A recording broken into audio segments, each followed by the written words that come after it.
across the sea of life, so much pain, warring divides. It's a shame we don't see how it can be. Oh, we need to smile at each other, wish for your brother, help one another. All we need is love. Assalamu alaikum, peace be upon you all. To existence, God's help will come from above, but first we need the love.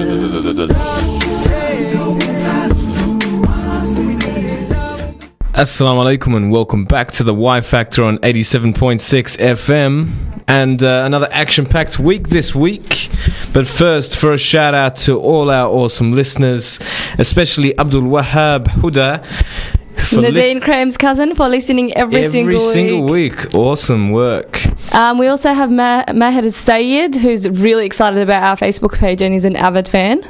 And Nadine for popping by and saying hello. And also Abdul Hussein for starting a discussion on Islamophobia and suggesting to us that we actually cover it in a segment. So inshallah, Abdul Hussein, we will do that. But thanks for mentioning it. Also on our Facebook page, there was a lady who did a shout out about a charity she's organising for a father of 3 who's battling cancer.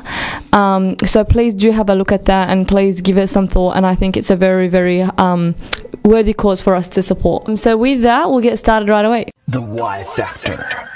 Starting off with the first news piece being the Mufti of Australia, Imams and It's Sheikhs. on Mufti Day.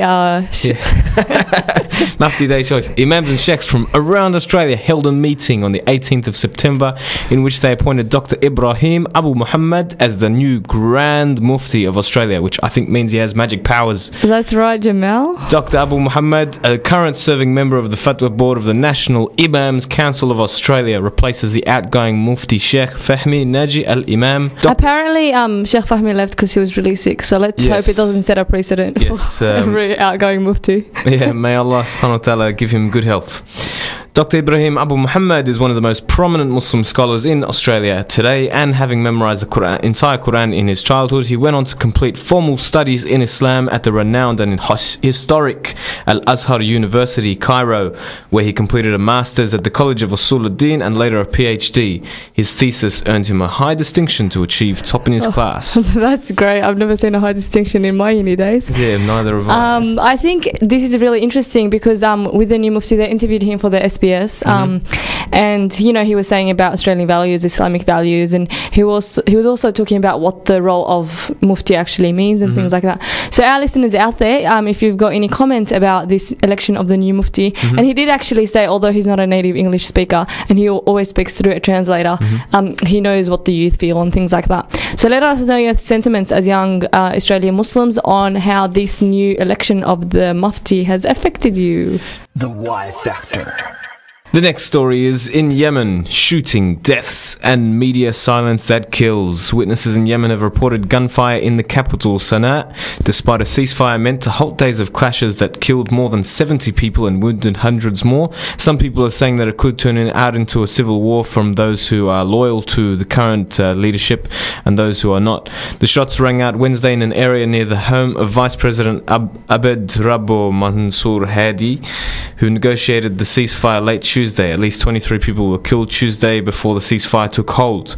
The clashes have forced thousands of civilians to flee Sana'a for the relative safety of rural areas. Yeah, it's really tragic, and if you actually have a look at Twitter with the updates coming in from Yemen, really, really atrocious, like babies being killed, the ICU departments have no supplies left. And it's really sad because we're not getting coverage of it. I think the leadership's been chewing on too much qat. Yeah.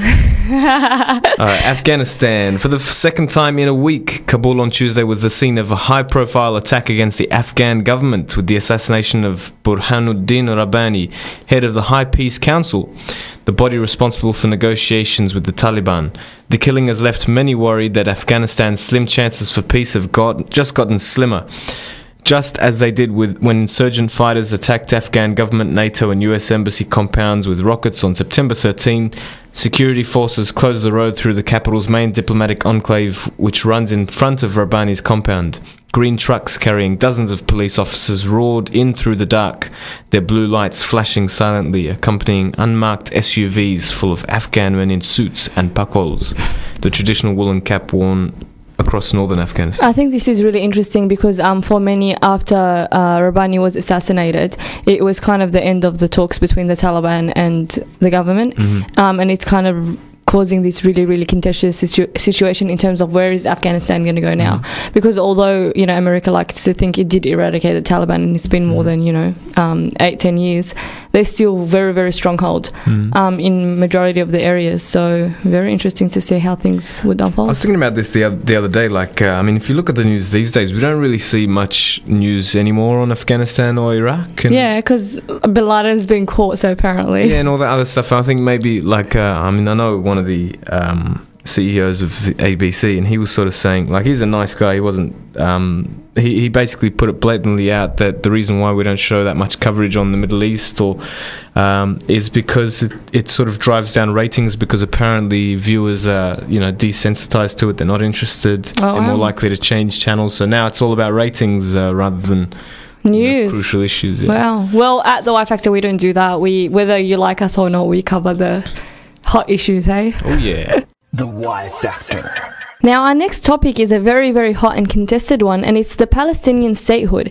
Now, the Palestinian Authority has actually decided that it's going to go to the United Nations to request membership for the Palestinian state with the United Nations.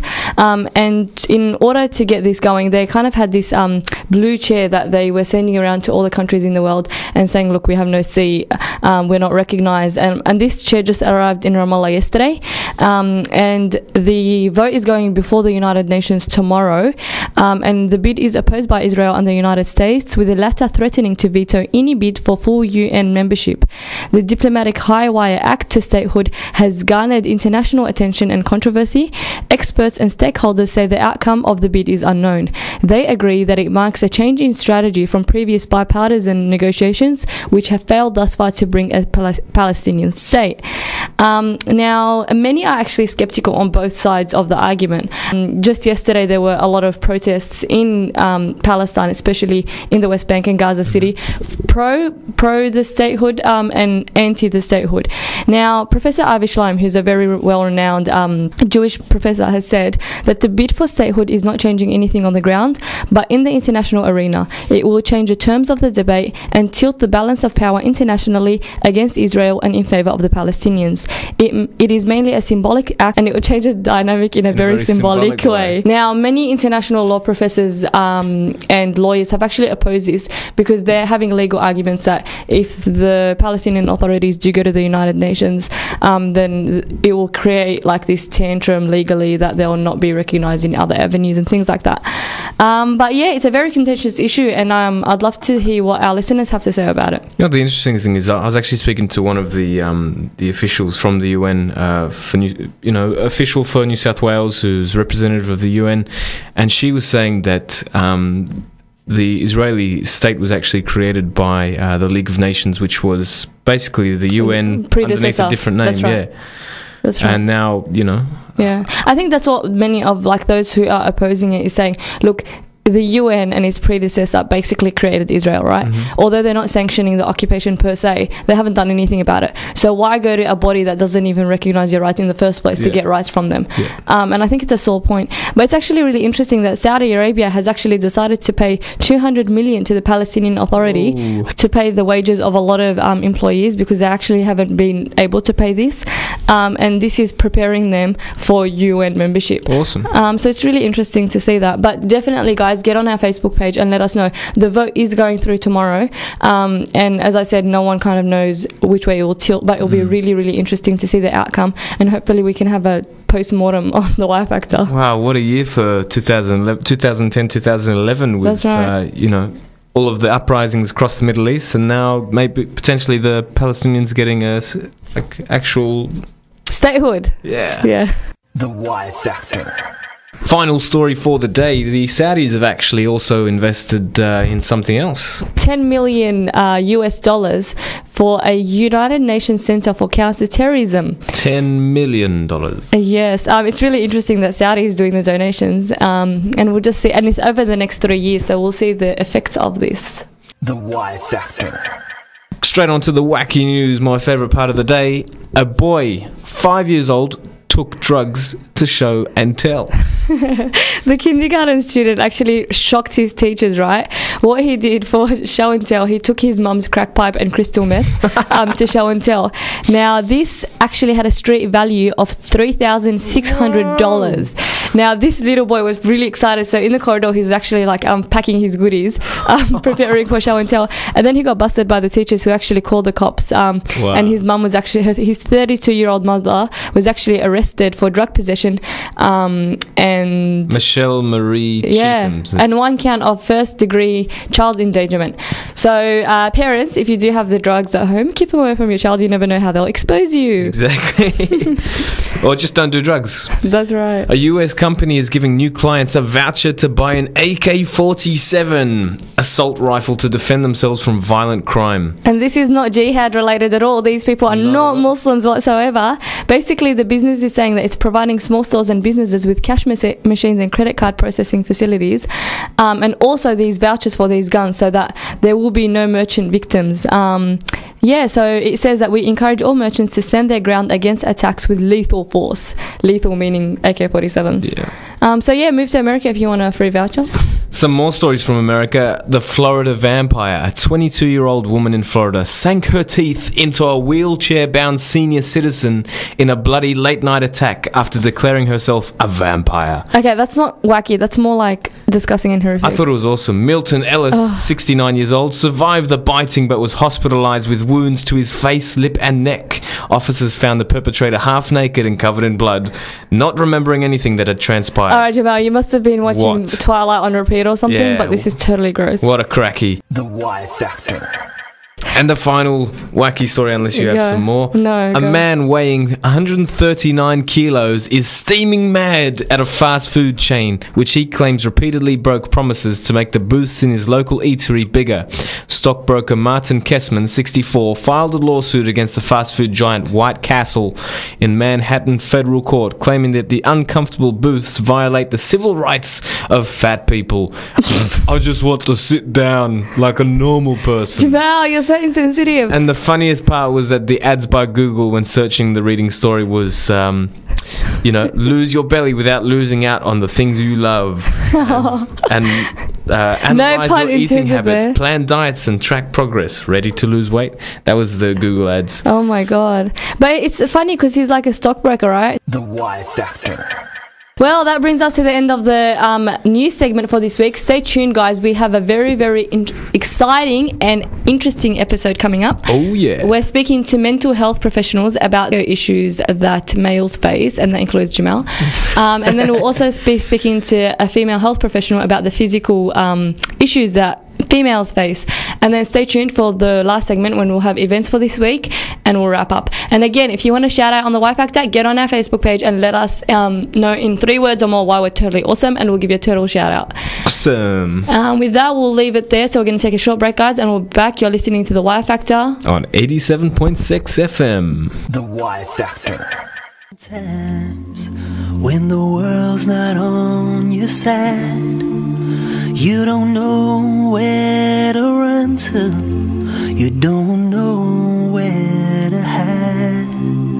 You gaze at the stars in the sky, at the mountains so high, through the tears in your eyes, looking for reason to replace what is gone. Just remember, oh remember, that you are never alone. Remember, you are never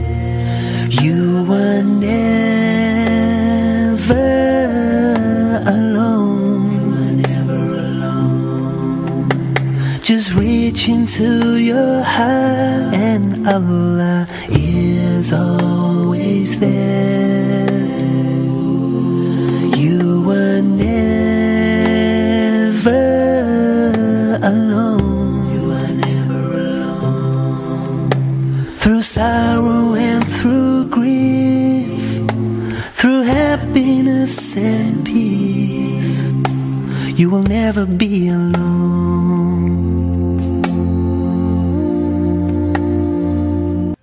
Factor. Welcome back from the break, guys. Joining me in the studio today is Fatima Sabai, a registered psychologist with New South Wales and also working in the prison system. And I have Mohammed Shah Adil, who's a mental health advocate and is very interested in this field. Welcome to the studio, guys. Thank you for having me. Okay, guys, so as you know, it was Are You OK, the national campaign last Thursday, and this campaign was about raising awareness of mental health issues that people actually face but they're silent about, and it's actually kind of seen as taboo.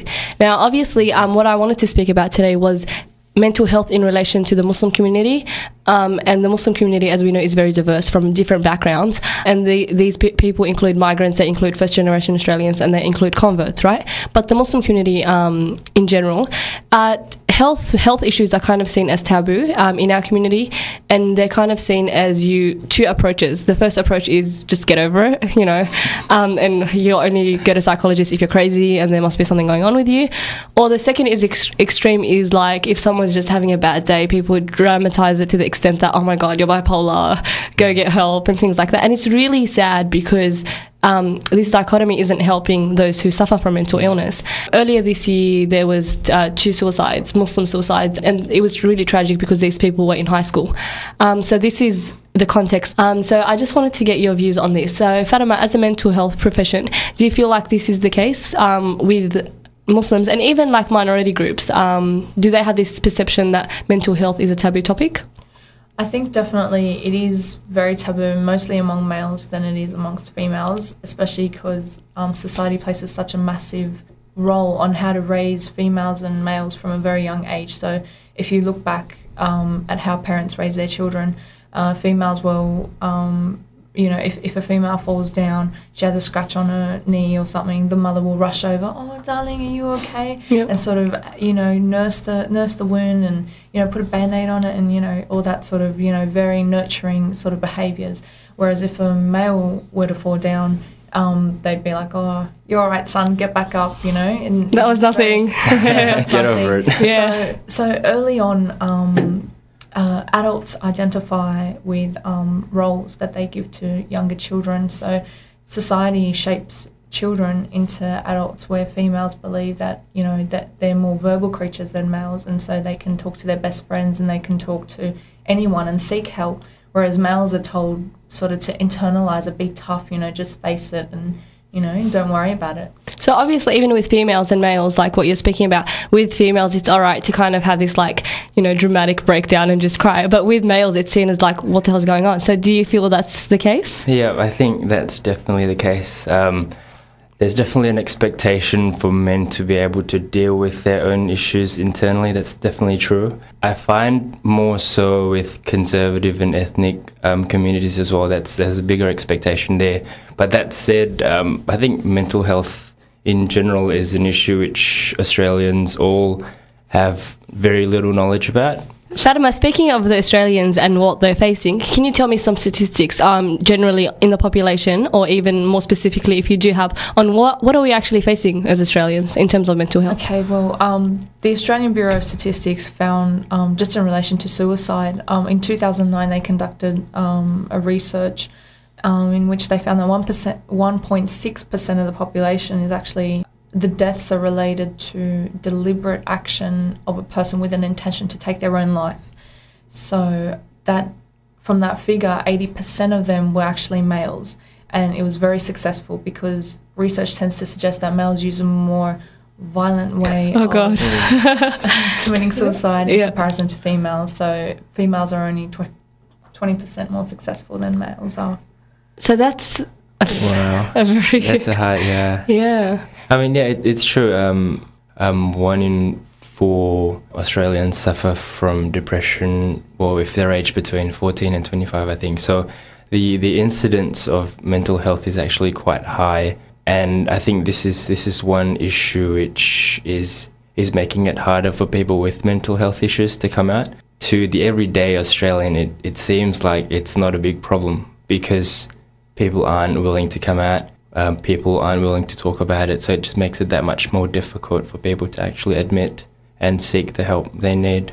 It's definitely true that the majority of people fall between the ages of 14 to 25, in which, you know, there's new technology now in which, you know, they can be exposed to cyberbullying and texting and phone messages and all sorts of, traumatizing things for young adolescents. And definitely I'd advise people to sort of seek, you know, even speak to your school counsellor. Anything can help you to, you know, if you just take the first step, there's always a reaching hand there. The why factor. Speaking of adolescence, with popular culture and with, you know, popular sentiments and stuff, this like trend of being emo or like depressed is very in. And because I volunteer at public high schools and stuff, and it's a given that once you're past probably year 9 and it's starting earlier and earlier and earlier, that you just have to be kind of like depressed and hate the world. And I know obviously that's a major part of growing up, like just hating everybody. But it's really scary when it does border on mental health issues and this concept of emo-ness. It's definitely popular culture. Yeah, definitely. It's becoming a social norm to sort of dress that way, act that way. Yeah. Sort of, it's cool to have, you know, sort of black hair, I guess, and dress all black, and it does promote inside you kind of a very depressed, dark place. It's just natural to feel, I think. Yeah, I think it's quite dangerous in the sense that it might mask actual symptoms that some students might have. I can think of one quite shocking experience that I saw when I was on the train.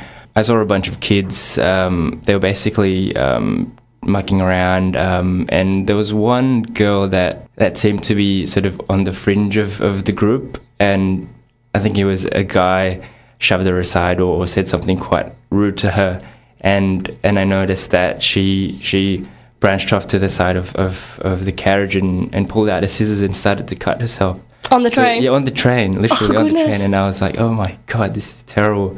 And all the other kids weren't aware of it. I mean, I guess you could put it to, oh, you know, cutting yourself is cool and whatnot, but even the concept that cutting yourself is cool, seriously. Yeah, so that's quite troubling in itself. So one, she might have been doing it because she thought it was the appropriate response, and another might be because that was the only way for her to release sort of pent-up emotions. And this culture is making it difficult to distinguish between the two, and for people, for her guardians and for herself to make a decision of whether or not she should seek help. Yep. So well, Fatima, if you do have bottled up sentiments, right? So, for example, that girl on the train, as a psychologist, like just broadly speaking, obviously there's, you know, each person is very, very different.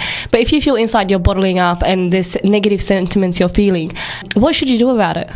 Like I said, definitely seek help. If you're an adolescent, I'd advise to speak to a school counsellor or maybe a close teacher that you're, you know, sort of you feel that is kind enough and understanding enough to approach. Might be that, you know, the school coordinator might be taken into sort of the area which is being experienced by the child, as, you know. But a lot of adolescents kind of see it as you're a traitor if you go in and, you know, like dob to the principal or something like that. Or, for example, if you see the counsellor at school, that's even more taboo than seeing a regular counsellor, because at school it's like, oh, the, you know, psycho kid is going to go see the counsellor. So do you have like practical steps of how people can deal with it, for example, before they can actually go and see?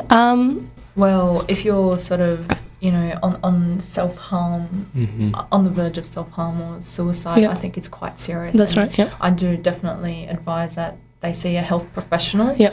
But before it develops to that stage, if they're just kind of negative and just like down all the time, yeah, there's some practical steps that they can use. Some of them include sort of being social with your friends. So if and that doesn't include your emo friends. That's I was just about to say that. Just about to go on to that. If that social circle is very negative for them, I would definitely advise maybe someone or people outside that social circle. You can plan a date night with your friends. Having supportive relationship is key to building your resilience and strength. You can also end the day well by doing something that releases your tension. Could be a hobby or an interest, anything that you're passionate about.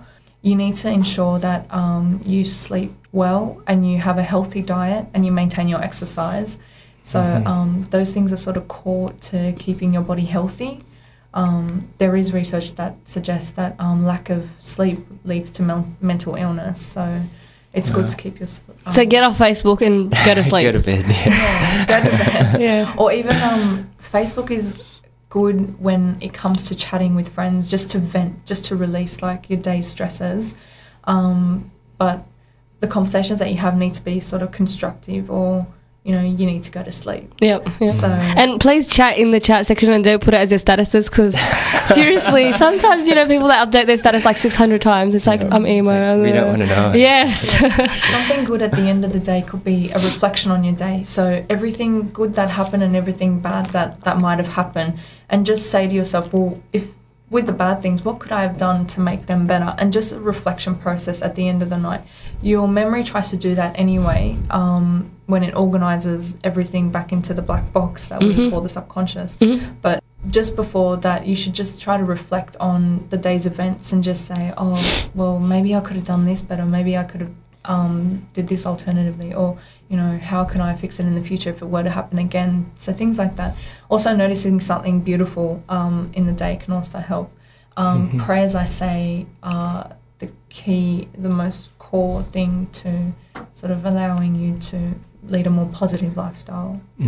It's all good to try and talk to someone if you're willing to, but a lot of the time, especially when it comes to men, they have this mental block of actually admitting to themselves that there's something wrong, or I'm not feeling completely peachy, that sort of thing. So I find that a lot of my friends as well, even if you ask them how they're doing, they'll just say, yeah, I'm okay, and they'll sort of brush it off, even though say, absolutely, yeah, for example, they actually experienced something which was really stressful in their life. So I find, well, for myself, I find that if you sort of keep pushing but sort of within limits, it increases the likelihood that your friend might open up, because it gives them a sign that you're actually genuinely concerned about their well-being, as opposed to only asking because that's sort of the socially acceptable thing to do. That's right. Yeah. So if you have sort of a guy friend and you ask them how they're doing and they say, yeah, I'm okay, maybe it's worth, if you get the sort of body language that something might not be okay, to try and push the question again if the situation is appropriate. And I think also with female or male, like I know, like sometimes, like with my brother or a dad or males I know, generally it's like the immediate reflex reaction when a woman asks what's wrong is like nothing, get lost, But I feel like when you kind of just like phrase the question in a different way, for example, be like, oh, is everything at work okay? Or if you know something is happening, be like, oh, what's the update on that? So if you kind of like target the question specifically, they stop getting so defensive. Especially if you ask them open-ended questions rather than closed questions, because if you're asking them things like, did you have a good day? They only have a very limited it's yes or no or get lost. So if you ask them an open question like, how was your day, or how did that meeting go, or how how was the traffic today, or whatever, stuff like that. So just to get them to sort of open up slowly, and you don't want to pester them like with too many questions as well, like how is this and how is that and how is that and how is that. Like that's quite confrontational. It's quite annoying. That's right. I think it's just that honestly comes down to girls and boys, because with girls, like you feel like the more details you have, the more you ask, it shows how much you care. With males, it's like, look, just lay off. I can solve my own problems. That's right. That's right. You need to be able to recognise though that someone needs to have their space, and if a male feels that it's becoming too much, or they need some time out, then they should say that. How about we have a break, and then I'll speak to you in half an hour or an hour, and just give me some time to cool off. Let me go for a walk, let me do my prayers, let me do this, let me do that, and then come back and have a nice chat. The why factor.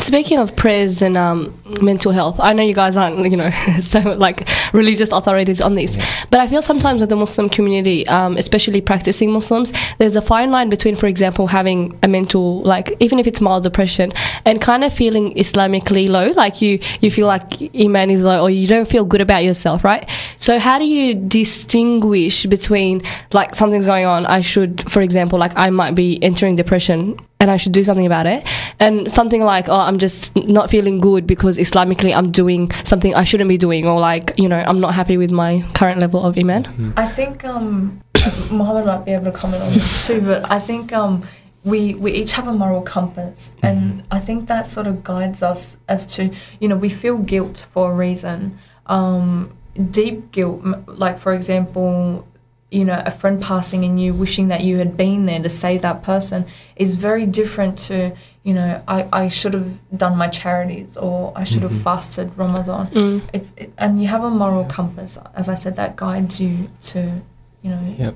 Well, I think in terms of trying to identify whether you have a mental condition of some sort, there are general guidelines that you know, psychologists use to identify, say, depression or say schizophrenia or bipolar, and it might be a matter of if you're feeling down and it's been going on for quite some time, it's probably just a good idea to talk to someone, whether it's family or friends, or if you prefer to talk to someone who doesn't know you personally, you can talk to your GP and they can help, or your GP and your GP can help. And I'm trying to identify whether it's actually a mental condition of some sort, or whether it's you trying to deal with your current situations. We can use the so to speak, the Bible of psychologists, which is the Diagnostics and Statistics Manual for Mental Disorders. But as psychologists, we have a professional responsibility to the community. I think not to label people and have them run away with a label and say, oh, I've got depression, I've got bipolar, I've got this, because then they go onto Google and then they start researching these little things. Yes, and they might have like mild depression, and then they make it out as if it's they've got severe or chronic depression, or you know, some kind of. You know. So you need to be very careful with your labeling. I personally wouldn't advise my clients that they have a certain, you know, disorder. I think it's just it's up to your professional expertise as well, just to sort of pull them through or guide them through whatever disorder that they have. The why factor.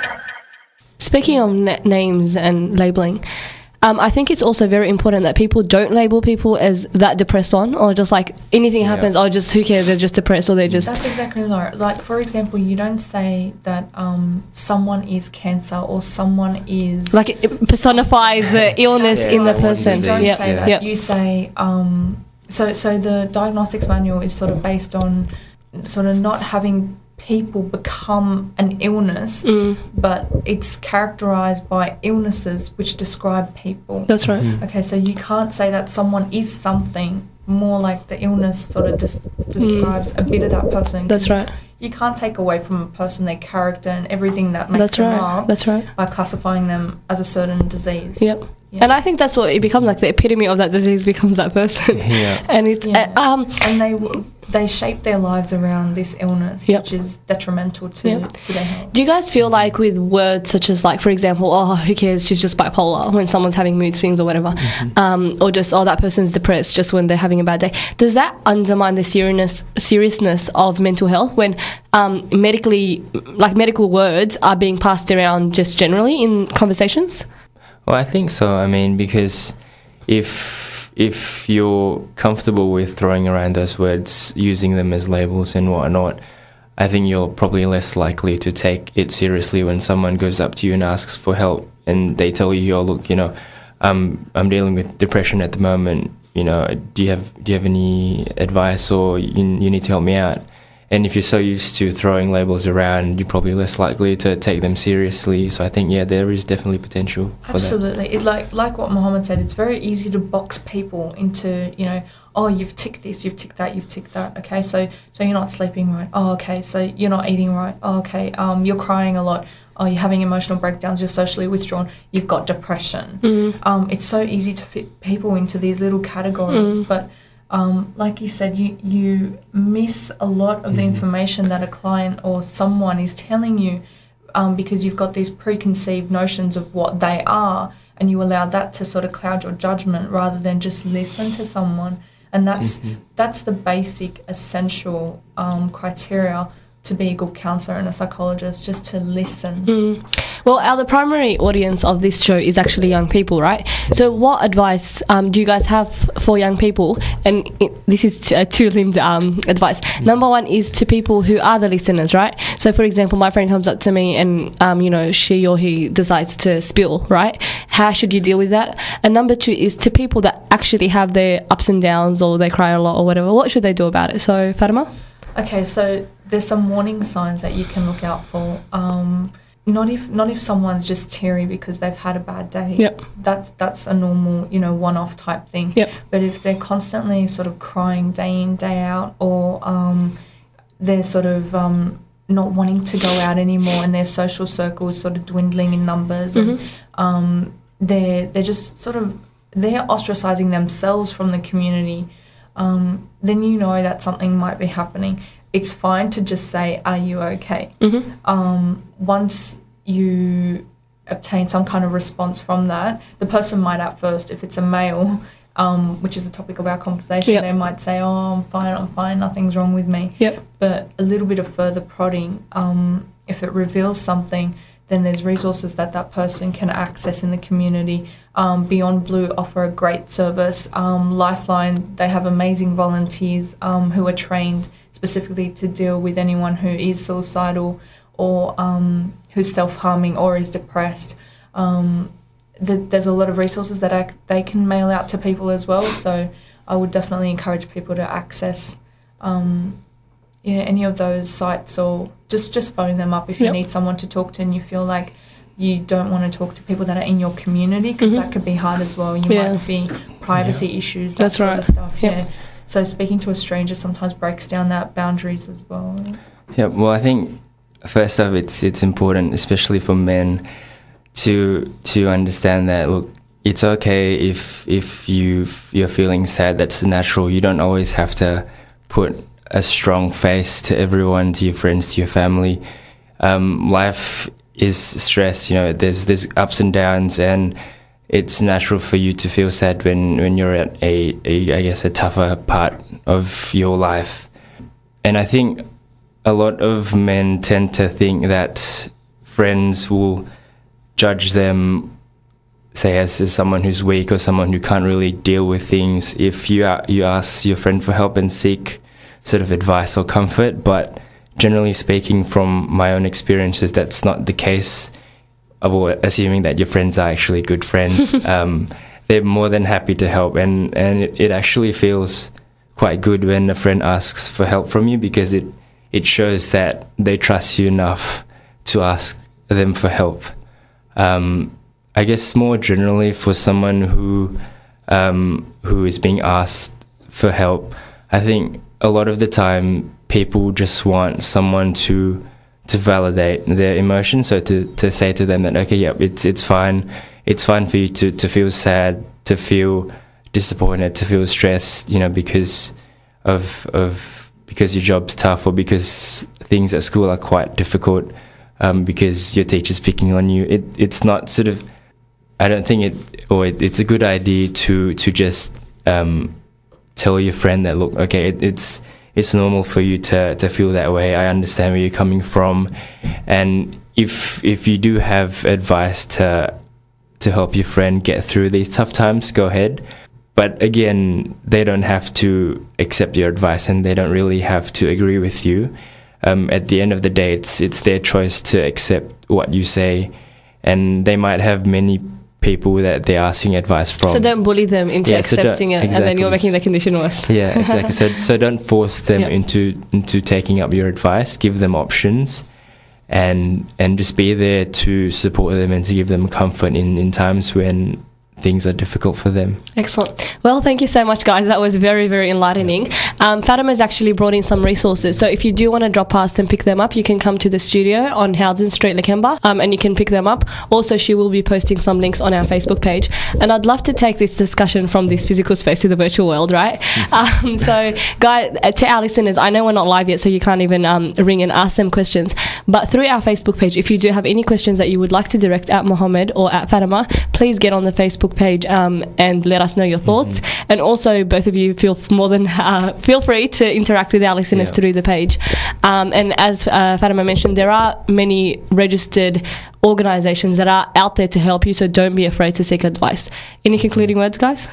Again, I just like to reiterate that it's okay to feel good and feel bad. Ups and downs are part and parcel of life, and don't be afraid to reach out and ask help from people around you, because that's what they're there for, family, friends, and whoever else is around you. Absolutely, and males, don't be afraid to approach females. That's it. We actually care. We do. Excellent. Thank you so much, guys, and I hope you have a lovely day. Cool. Thank you. Thanks. The Y Factor.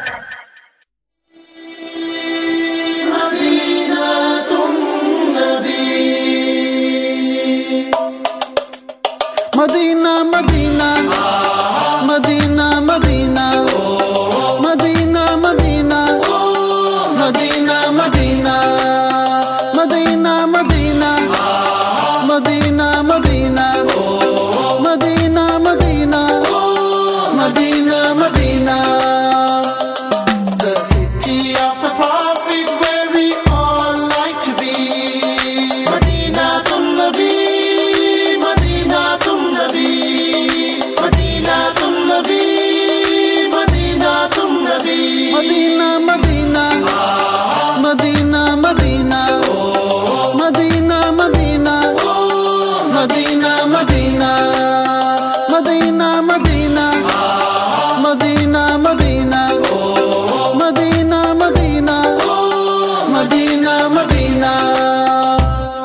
The city that's bright where you'll become light of all bodies and burdens. When you set sight, your heart will delight at the wonders of Medina.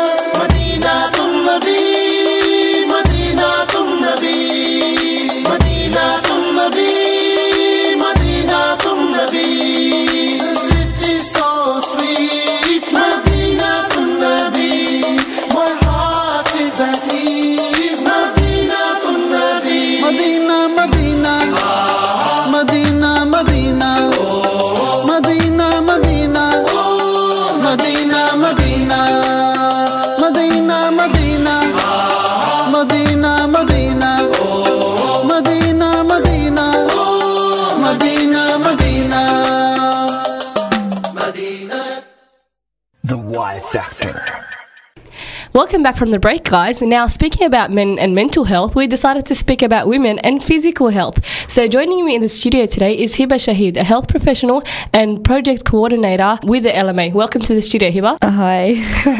Okay, Hiba, so we just heard earlier that there's a lot of mental issues with our community that are kind of under the radar, and it's taboo to speak about them. So we thought, in relation to physical health, in relation to Muslim women, because that's your target audience that you do deal with, can you let us know the statistics on that? So what's the reality like for... The reality is that most Muslim women do not participate in any form of physical exercise or sport. And just from some research that we had in the Canterbury region, I think about less than 2% of women are actually participating in regular physical activity. So that's pretty bad. Okay, so what's the immediate effect of that? Well, basically that means that, you know, their physical health is going down, and when your physical health goes down, it affects you in every way. So it can lead to, for example, even mental conditions like depression or, you know, stress, things like that. Physical activity helps to manage this sort of stuff. On the other side, it also affects things like, you know, you have low energy levels, and then the whole issue of the rise of obesity and things like that. And because if the older ones, like the parents, aren't actively involved, you know, the kids, they also don't really have any good role models, and so, you know, they're not really getting involved in sport and physical activity either. So it's a really horrible cycle. Not exercising leads to a whole host of crappy things. Exactly. That's right. Okay, Hiba, so what do you think women should do? Okay, just before we go into that question, why do you think Muslim women don't participate? Is there, in your experience, are there special reasons that they don't participate? Well, when I went around asking people, a lot of them do want to participate, but then there's things like there's not the right venue, maybe the issue of music, the issue of covering up. I guess not even having enough time, things like that. On the other side, there's also people that just can't be bothered, or they're too lazy, or they're like, oh, physical activity is not for me, or, you know, oh, I like being fat, things like that. Okay, speaking of the people that are actually willing, what do you recommend they do? Well, that's why we've set up this new project with the LMA called Go Active, and we're trying to provide the opportunities for women to get involved in sporting exercise and sport. Exactly. So we set up the Go Active exercise classes, which we spoke about earlier in the year. Can you just refresh the details for our listeners? So at the moment we're running Go Active exercise classes at the LMA Centre next to the Lakemba Mosque. So we've got morning and evening classes. So at the moment the morning classes are weights classes, aerobics classes and boxing classes. How long does each class go for? Each class goes for about an hour. So we've got morning classes running on Mondays and Fridays at the moment, and we've got evening classes running on Tuesdays and Wednesdays. So Tuesdays we've got boxing, and Wednesdays we've got Pilates. Oh wow! Yeah. And if we want more details, where do we go? Just hop onto the website www.goactive.org.au. If you want, you can also give the LMA a call on 970-86833. And there's obviously like a registration process, and you go through that. You just have to call in, or you can just come into the office and just say, oh, I want to, sign up for the classes. You can even come as a casual class. You can join monthly for about $50, or you can come to a casual class for $8, which is really cheap compared to other places. That's right. Well, okay, Hiba, speaking about the LMA and the initiatives, I know as a part of your project, you're organising a post-Ramadan detox, refresh, re-energise and revitalise. Now, this is a females-only lecture, I guess. It's $5 online registration. It will be held Saturday, the 24th of September, from 12 to 3 p.m. at the LMA Hall, which is on 1G Road. The speakers include Hanan Saleh, who is a dietitian, Hanan Dover, who is a psychologist, and Khadija, I can't say her last name. Balajam. Okay, who is a personal trainer. So can you tell me what's this lecture about, or whatever Well, basically we thought we'd put together a bunch of really awesome speakers that most women in the community know about, and who are experts in their fields. We thought we'd bring them together and just give like a short workshop on how you can get back into health and fitness after Ramadan. So, I mean, most of us in Ramadan, we're overeating, we're binge eating, snacking, all that sort of stuff, not from dawn to dusk, but from dusk to dawn. That's right. So, when we start feeling for the poor people during the daylight hours, yeah. So that's where Hanan Saleh, our dietitian, will come in, and she'll just talk about getting back into healthy eating habits, and binge eating, overeating and binge eating. That's so like getting over the unhealthy ones and getting back into the healthy ones. Yep. And then there's Hanan Dover, which I'm sure everybody knows, who's going to talk about getting back to good sleeping patterns, because I know that even me, 3 weeks on, and I'm still struggling to get back into regular sleeping. So is there a direct correlation between sleeping patterns and like physical well-being? Yeah, of course. Okay. Like if you've got poor sleep, you've got poor energy, you won't be able to get up and feel like you want to exercise. You just be like, oh, that explains so tired. A lot. Yes, I'm sure all those uni students out there. I know. Like, even work, I could just exactly. Okay. How about the personal trainer? And Khadija Balajam, our personal trainer, will be talking about getting back to exercise and sport, and she's also very well known. And she'll also be running a fitness demo, which all the girls and ladies can get involved in. Just getting you some fun, interactive games that you can play that will increase your fitness, be fun as well. And also on the agenda, which Tasnim didn't mention, is a healthy food masterclass that we're going to be having. So there's going to be a lady coming in and giving us a demo of how to cook healthy foods that are delicious as well, and everyone will get a chance to be involved in the taste testing, and it's really awesome. So whatever you've seen on MasterChef, something like that. Wow, this sounds really exciting. Right. Details again, just in case you forgot, this will be Saturday the 24th of September from 12 to 3 p.m. So that's this Saturday. And it will be females only at the Multi-Purpose Function Centre at the LMA, which is on Howden Street. 1G Road. 1G Road, sorry. And there's a $5 fee, and you can log online to do the registration, or you can give 0431 140 737 a buzz, or you can email projectadmin@lma.org.au. This event is also sponsored by Food Export, the New South Wales Government at the LMA. Hiba, since you're here, any concluding words? Also jump onto the website and keep in mind that, you know, Go Active is something that's going to be running ongoing. So inshallah at the end of the year we're also hoping to have a major sports tournament which all the girls and ladies can get involved in, and I'll be back to speak about that soon inshallah. Thank you so much for coming in, Hiba. Highly appreciated. Jazakallah khairan. Thank you. Assalamu alaikum. Wa alaikum salam wa rahmatullah. The Y Factor.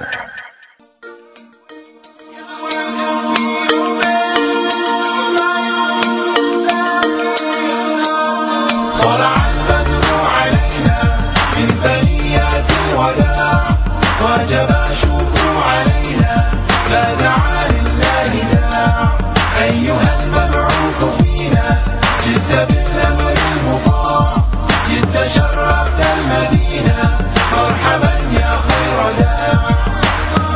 His eyes slowly rising, sunrise warms the horizon, sand dunes form in the distance.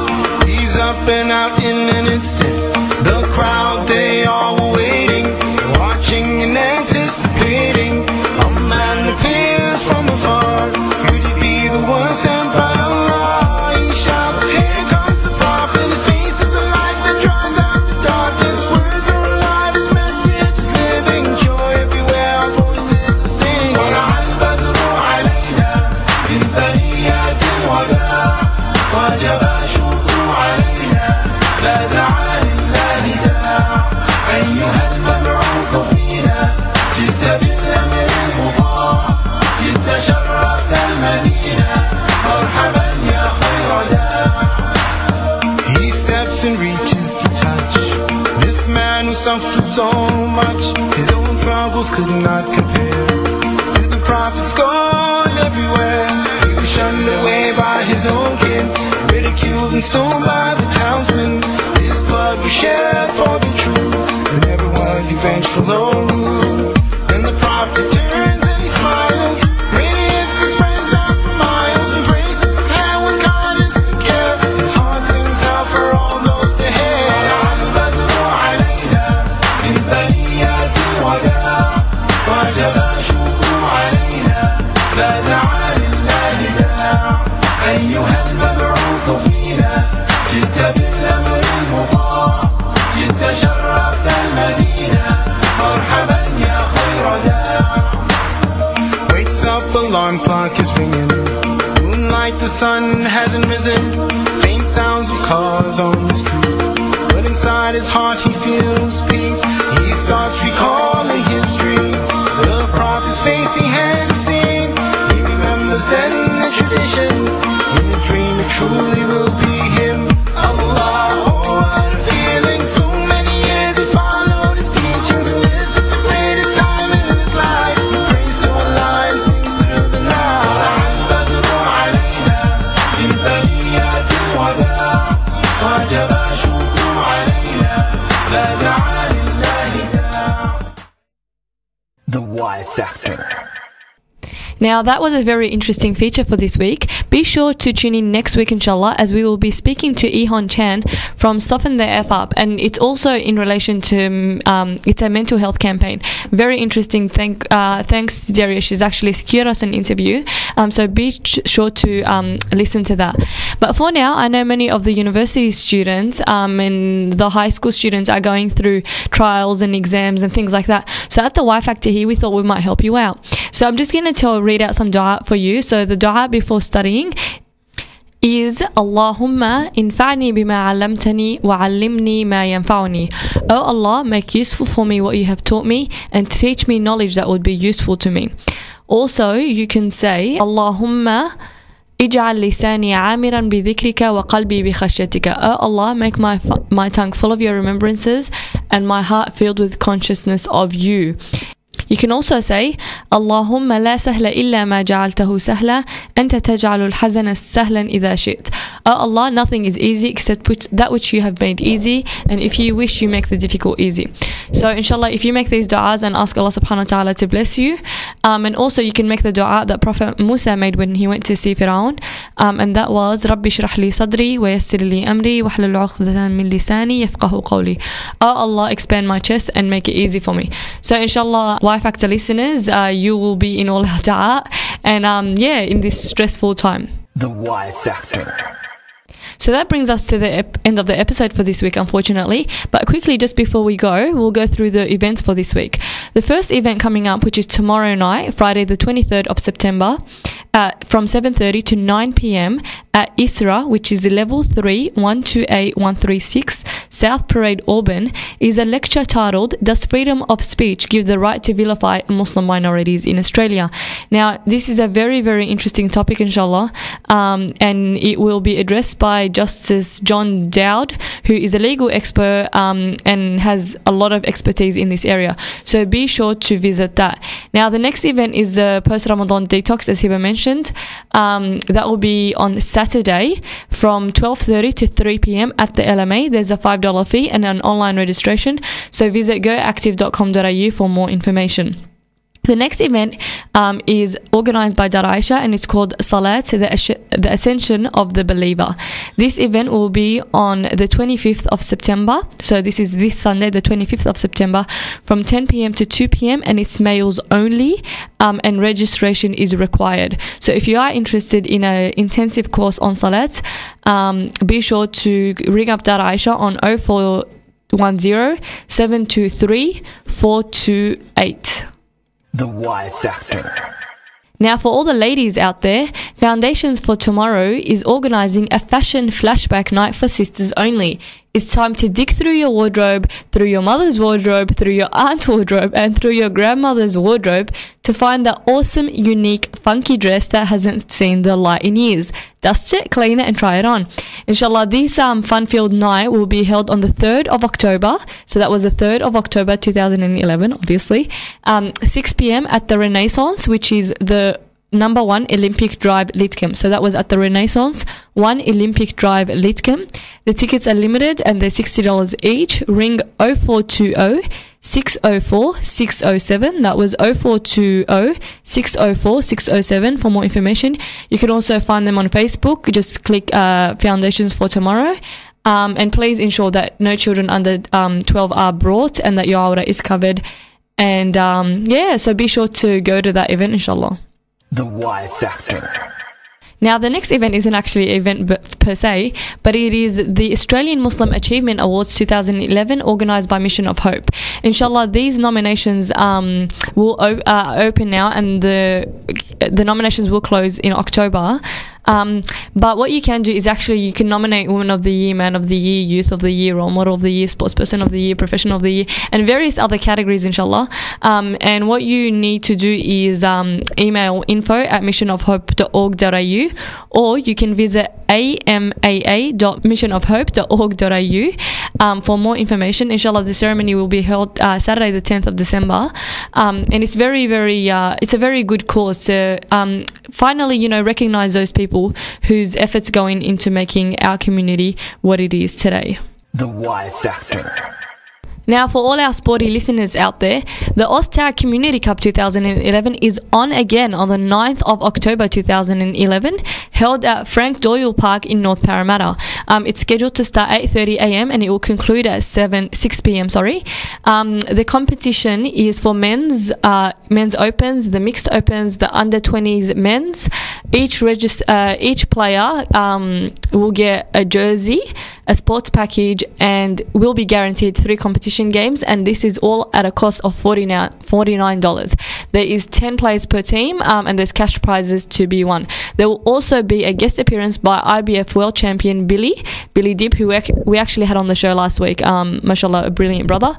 And it will also, the proceeds will be going to local charities such as the Children's Hospital at Westmead, Human Appeal, and the Cancer Council. Now, for registrations, you can go to www.austagcommunitycup.com, or you can contact 0423 956 874. That was 0423 956 874 for more information. But I think it will be it'll be a very exciting, fun day out with your friends. So be sure to join in. Our last event for this week, inshallah, it is the best of the best, right? Which is the two wings of Islam, Umar and Abu Bakr. It will be a course held by Al-Kawthar, taught by Sheikh Bilal Ismail. It will be running Saturday the 15th and Sunday the 16th of October. For registrations, you can email sydney@alkawthar.org or you can ring 0404 093 649. It's a university level weekend and you get a binder and things like that. So be sure to visit the Al-Kawthar website for that. And it's an intensive 2-day workshop on Umar and Abu Bakr radiallahu anhum. So with that brings us to the end of the show this week. Thank you so much for listening, guys. Be sure to visit our Facebook page, The Y Factor Radio Show, to leave your comments and to discuss the contentious issues we did raise in the news segment. Also, Fatima Sabai and Muhammad Shadil will actually be joining us on the Facebook page. So if you have any further comments, you can get on there and direct it at them. So with that, I'll leave you to it. Assalamu alaikum. The Y Factor.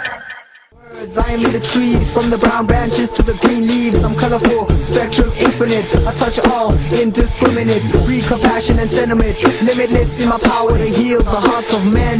But they're so forgetful, that's why we mine on the instrumentals. This life is a trial, can never let the test affect your smile. Reach for your brother, go the extra mile. Kiss for your mother, hug your sister. Let your wife know that you miss her. Know that you can never give up. When you fall to the floor, I'm the reason you must get up. Love, I'm a blessing from God, so why you don't use me more? It's so odd. You need love, we need love. Love is